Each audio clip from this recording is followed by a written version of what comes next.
Hey, welcome. It's another house coat chat. I believe it's number 45. Could be 44, but what I'm starting with today is number 5. And yes, folks, I said that I was going to try and read this book and give you an update. If you follow me on X, I am the dude in the house coat at House Coat Chat. That is where I'll be mainly posting the video because my dude in the house coat chat on X, that account is where I try and put videos out. Now, anyways, yes, I started reading the book. Wanted to show people the copy. If you could see, where is yeah, that's how far I've got, or whatever. It's mainly the prefix and introduction, and I've almost done the first chapter. But first, folks, how y'all doing? Positive vibes out there to everybody. This is not hopefully a doom and scroll channel where everything is, rage and all that kind of stuff. Just some information from a dude in a house coat. That's right, just the truth. I am not an arbiter of any knowledge or anything. I'm just a jack of all trades, master of none, willing to share what I learned with you. It is up to you, the person that you are, to actually do some research and reading yourself, folks, because that is what is missing within our world today, because we are bombarded with so much information and clickbait material and computer ideas and wrong think, right think, whatever you want to call it. All I could tell you, within Canada, our mainstream media institutions are bought and paid for by our government, and it should not be that way. I am sorry to say, I understand the CBC is a national institution, but everybody else from CTV, Global, and a host of others should not be receiving any kind of government funding at all. It is the truth. I mean, how do you hold your government and institutions in power without a free and uninterrupted press to go about its business of bringing us the truth, the facts, and the knowledge that we need to know when things are not going according to plan? Remember, the government is ours. The government is not an entity on its own, but yet our people in the office of the government treats the government of Canada as a separate entity from us. If you don't believe me, please do some reading. I'm not going to tell you where to go, but the government should belong to the people. After all, the House of Commons is meant for the common people, which is us, folks. That is correct. I know it's a strange concept, but bear with me. We are the people of this country, and we deserve better, and we must have better. Yes, folks. The election. Wow. Hey, holy smokes. I was so hoping for change. I know the only social media I really use is X, so that is my bubble of influence. Thankfully, the CBC, CTV, and Global and those like do broadcast their stuff on X, and I can look on my iPad with CBC, CTV, and all those, or newspapers, whatever. But wow, hey, the election, folks, I can't get over it. Pierre Polyev losing his riding of 20 years, and that is just a wild one. Was the election fair and free and secure? Well, almost. Not saying that there's a party did anything, but there is enough stories going on out there online with people complaining to Elections Canada that they're scrutineers. Remember, folks, I'm saying a scrutineer, people that are volunteering, they're getting paid to work for the government to help out with the election, are alarming bells. Like, wow, like, how the heck did they get the vote totals when we haven't even done our counting yet? Yes, there is laws, folks, that the government has stated that no one should release any kind of information regarding the election until it is done counting. And somehow CBC, CTV, Global all jumped the gun, folks. All of it. Election Canada website went down. People that work in the election um, facilities where we had our votes, I'm trying to stumble for words here, but where we went to vote, all those people that were paid and helping out at the election, there are a lot of people across this country that are saying, hey, something is wrong. And folks, you don't, as a election person, ask people who they're voting for when they're in the election area. You don't say who you voted for, like Bruce Banjoy, for example. Remember, in only Pierre's riding, there was over 91 candidates, and the majority of them, and Alexis something, it starts with the S, a very long name, and I can't pronounce it. I'll butcher it if I do. But this person has put up about 80 people to run against Pierre Poilievre in his riding alone. Never went into Carney's riding or did the same thing. And get this, come up in the by-election that the nice fellow up in Edmonton or Cal, wherever that is, that Crowfoot riding, I think that's close to Calgary or something like that. Anyways, they want to do the same thing in that by-election. That is horse hockey puck shit. I'm serious though, right? If they, why not do it on all the ridings for frick's sake? These people have to pay to do this, folks. To put a cap, like I believe you have to pay to put up a to get in there, so you can get elected. You know, a fee, so to speak, for election candidate if you have a candidate, right? And you can look it up yourself. You go take a look at the ballot sheet that was for the Carleton riding of Pierre Poilievre. It was almost a meter of vote sheet votes just for his riding. And let me tell you, isn't that a bit of shenanigans? Isn't that a little bit of corruption? Is that a little bit of somebody playing with the system to game it so that hopefully Pierre loses like he did? Don't forget, they expanded his riding. They included Canada or Canada and the Carleton riding together. So, yes, his riding changed as well. And elections are elections and whatever. You know, everybody's up in arms. Oh, look what they're doing. The guy's giving up his seat for Pierre. That's not politics. What did Mark Carney do to Chandra? He kicked him out after the leadership race or during the leadership race and installed himself there. A man gave up his riding for Pierre Poilievre 6 months from his pension to be achieved as a member of parliament. He volunteers to give it up. Now, there might be some behind the scenes things that this guy is going to get some kind of return on his leaving his post, so to speak. But it is far better than Chandra, who paid $350,000 to go into the leadership race. And then what happens to Chandra? Oh, well, we noticed there were some irregularities, and we're going to kick him out. Now, if the media was actually doing its job, the CBC, the Global, and the CTV, the big guys and the Canadian players, if they would have actually done the job, they would be saying, hey, what about Mark Carney? What is all this funny business going on with him? People donating money to him. And same with Chrystia Freeland, just like Justin Trudeau when he first was nominated for his area way back in the day. And how many people from British Columbia all the way over there on this end of my flag, and here is Justin Trudeau on this side of the flag getting help from over there. That is not really good politics, folks. It is a game. It is rigged in my mind. I'm not saying it's, completely nefarious, but there's enough political gamemanship within our system that people will try a lot of things to get ahead. Remember now, when Mark Carney won, here's something that's two things.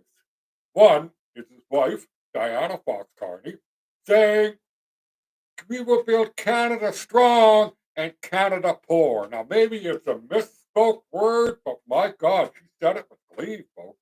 If you actually read, that's why I'm here. This is what I'm doing, and I hope you people do it as well, because you need to read to understand where things are going. I will touch a little bit on this book a little later, but in the meantime, people have to research and read. And the second thing that I noticed about the whole Carney affair when he won is the song he chose. Down with Webster, I believe the band is, and there's a lyric in the song, and you can even see it on video where he says, I cheated to get what I got. Who plays that for a leadership song? My God. Why not use the hip like courage, Something else like something Canadian, but nope. Let's go with a song where Mark Carney is smiling and dancing to it and saying, I cheat to get what I got. Does that sound like a good leader to you? Oh, I don't think so. If Pierre did that, let's say Pierre wanted to do that, everybody in mainstream media Canada would be up in arms and going, look at him. But no, Carney's allowed, his wife's allowed to say, we're going to make you poorer, Canada. Do you, as an individual in this country, want to be poor for the greater good? For what greater good? Greater good of what? Right?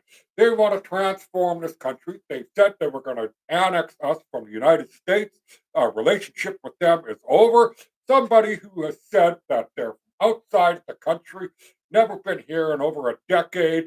I mean, when he left, he sold all our gold in the Bank of Canada. Mark Carney sold our gold stockpile before he went to the Bank of England. And where did he sell the gold to? The Bank of England. You can't make this stuff up, folks. It is really atrocious.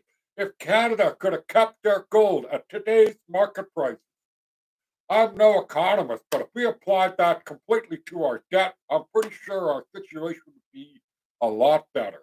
Remember, why did we have Justin Trudeau kicked out? Oh, remember the financial statement that nobody got to read? Nobody wanted in the Liberal Party to say anything about? And Christia Freeland wrote a letter saying, I can't support Justin Trudeau because he's putting us down a fiscal hole that we will never recover from. Now that we have elected Mark Carney, unfortunately, what do we have? Oh, we're going to have more deficits. We're going to have more debt, and they're going to call it investment. No, folks, our tax dollars is not meant to be invested. Our tax dollars are meant to support this country to help us with our hospitals, roads, schools, and defense, and everything else. It is not for NGOs and firms to make money off of our dollars like guaranteed income. They will make a profit, but the taxpayers will eat the losses. Yes, they're already before Mark Carney was elected into Canada. There are 70 companies within the Brookfield Asset Management that are actively working in government projects across this country, and Mark Carney has not properly disclosed his financial assets to us, folks. And our mainstream media, lapdog people that they are, aren't actually digging him. And when they try, he tries to tell them to look within. Right, Rosie? Remember that? Remember that? Look within, Rosie. You're asking the wrong question. Horseshit. You have a huge company that has a lot of different things that are involved in many, many different things, whether it's HVAC, trying to build a heat pump, whether it's solar panels, home construction, whatever. You are going to use those companies from our tax dollars without a proper bidding process, and you're going to make yourself rich, Mr. Carney. And companies and board members are going to get even richer while the taxpayers suffer the loss. And that, my folks, is where we are at in this country. And I know I'm at the 13-minute mark and stuff, and I'm rambling on about Mark Carney and everything else. I'm trying not to be biased. I am not a true Pierre Poilievre supporter. I am a disgruntled taxpayer because there isn't a politician in this country that I ultimately admire. I mean, seriously. Lexley Lewis, the black lady from the Canadian government, the Progressive Conservative Party, I'm sorry, lovely person. Like her, outspoken. I love Andrew Scheer. He is outspoken. There are a few others. I do like Anthony Housefather on the Liberals. I am a little bit of a mixed bag on him, but I do like him. And there's not many other Liberals I truly like. I mean, at least Chrétien, you know where he stood, right? I mean, I like him. He had a chokehold. Remember when he choked that person in the crowd? He didn't need a security detail. And look at Mark Carney's, by the way. It's bigger than Justin Trudeau. There are more SUVs, more officers protecting Mark Carney now than there was for Justin Trudeau. And just before Harper left office, where was he sitting? And I think the Montreal Forum, I could be wrong, but he was at a playoff game, one extra officer beside him. And now we have snipers, and a whole host of things, and a security detail of gas guzzling V8 SUVs, and we're supposed to be saving the environment, right? Wow. Anyway, let me have a slurp here. My yakety yak. I know my shows are live and everything else, warts and all. I do have a speaking problem, but I hope you don't mind. I do this for my benefit and my enjoyment because I love to talk. Reminder, folks, that scar that's above my head that is lit for all of you that may have missing a loved one for whatever reason. It could be, like the vaccine injured people or, a car accident, whatever. Someone you lost that you loved died. I light it before my show because there are people that were in my life that have been influential and stuff that I just want to make sure that I light it going in honor of their memory because, well, they were good to me, I guess. Anyways, let's get to this book here, folks. I just started reading it, and the one thing I will have to say is that on the back, and this book I believe was published 2022, he says he lives in Ottawa. Maybe in a post office box, folks. He may live in Ottawa. But he was still, I think, working in England and the Bank of England, right? And all that. Don't forget, he was our pro bono advisor to Justin Trudeau. And the reason it was pro bono is because if he were to accept that salary, then the scrutiny and all the extra hoopla that he has to go through to do his advising, you know. So it's pro bono, he's giving out free advice, but who is he promoting? Can you guess? Just take a look at the HVAC stuff with the heat pump. Before he was actually officially the prime minister, and shortly after, when he became the advisor to Justin Trudeau and the Liberal Party, he was promoting his HVAC company that makes heat pumps. David Eby in my province of British Columbia, when Mark Carney just recently visited, now are selling those heat pumps via the website of the British Columbia government, recommending a company that is associated with Mark Carney.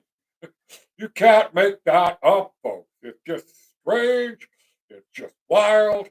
And we are walking into a quagmire of profiteering and corruption, really, folks.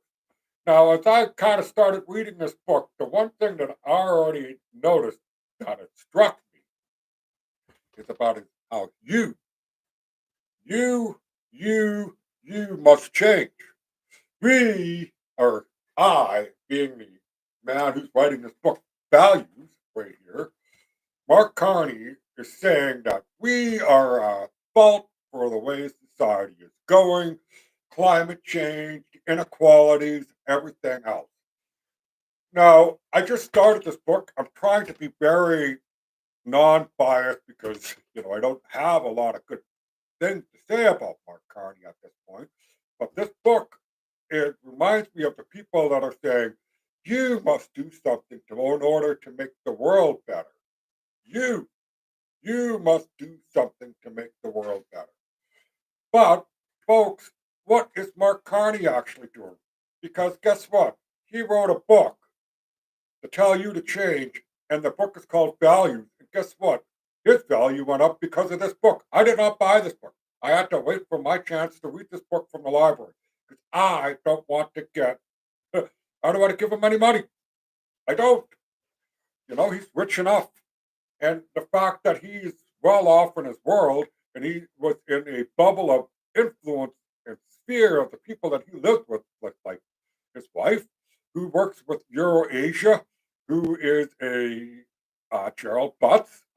There's a whole host of people that are tied in with like the Justin Trudeau Foundation, Mark Carney, the WEF.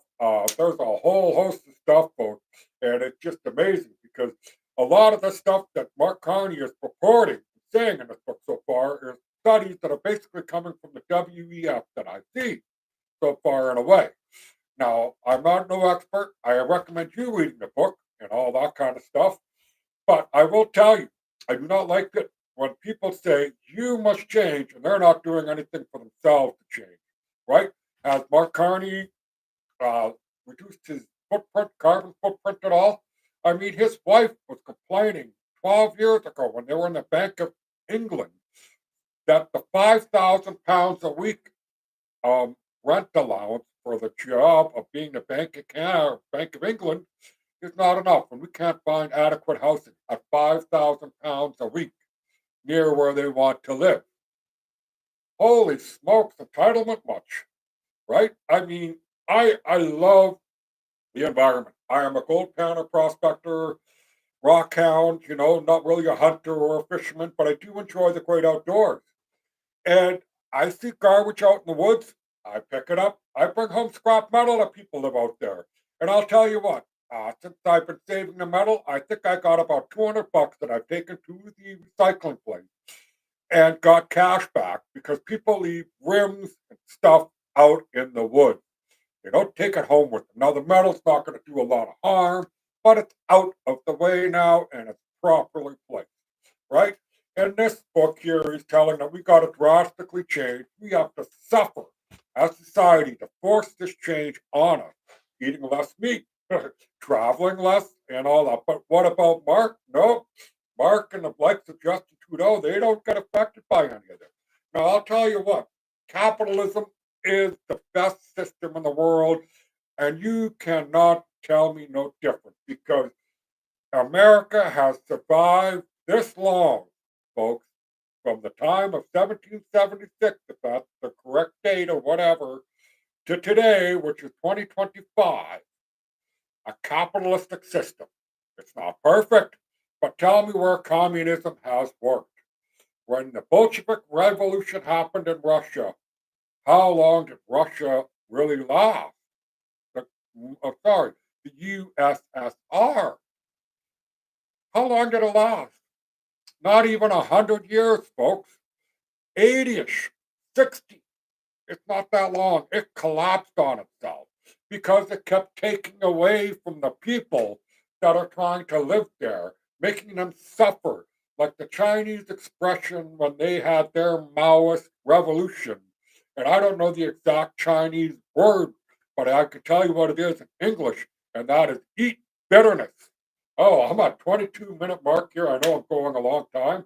But yes, folks, these are some of the things that he's basically talking about. Communist ideas of the common good. Sounds great. Plausible. Yes, folks, I'm only this far into it. But the climate change stuff, excuse me, trying to talk about inequalities and all that. No socialist government anywhere in this world has succeeded where there is a utopia, where the person at the top is treated the same as the person at the bottom. I like the idea of socialism and communism only if the corruption is gone, right? Same with the capitalistic system. But under a capitalistic system, it is not really tied in with the government. The government is not a part of the economy. It's there with the economy. But as a communist system, everything's centrally planned, right? So, no. I mean, think about it. America has been around for how long, survived how much throughout its ordeal as a nation versus the likes of Russia, Soviet Union, old Soviet Union, and the likes of Venezuela and other countries that have tried to do communism and Cuba, the whole 9 yards. The point is, folks, that when people are rich and they have influence and they are in an inner circle, in a bubble that is so encaptured by we must do something to save something, but they're not actually doing anything, folks. There was a cleanup in Ottawa the other day, which was canceled. Can you figure this out? And people still showed up, including the politicians, to do whatever they did. And I'm grateful for that. That is what environmentalism is. This country does not need any more stringent regulations or carbon tax because look at what they did with the carbon tax. Oh, we're going to reduce it to zero this election cycle. But it's coming back, folks, and it's going to come back even worse than it was before. And now, mark my word, if you think things are expensive now, with 4 years of Carney, you are going to lose more and more. And maybe Canada can be saved by letting it implode with the ineptness and the forced marriage with Carney and his neocon liberal European ideological ways. And that's the way I would like to say it because the EU, if we align up with the EU, we are going to have it worse than the Western provinces, that Ottawa and Ontario lower town elites are already screwing over the Western provinces. It'll be far worse because when we scream, Europe is way over there. Same with China, folks. Listen to the Chinese saying, we want to work with Canada. I don't want to work with West Taiwan. Sorry. Their government, CCP, is a corrupt regime, and I highly recommend people check out China Uncensored on YouTube and catch up on some of that stuff. Now, I know this is going to be like the longest video I talked about, and I enjoy talking, and I hope you enjoyed listening. And before I take off, this is positive vibes to everybody. I know the show's not perfect, but again, I'm doing this for fun. I hope you learn something. I hope you go out and do something and research and read and really look into things before you accept what the mainstream media is telling you. Also, folks, if you have not ever been to an SPCA, please at least go once in your life, walk down the aisle, and see if you can connect with the fur ball. You don't have to adopt them, you don't have to take them home, but go look at least once and maybe save a furry friend's life. Thank you all. Take care. And my longest video so far. And I'm out of here.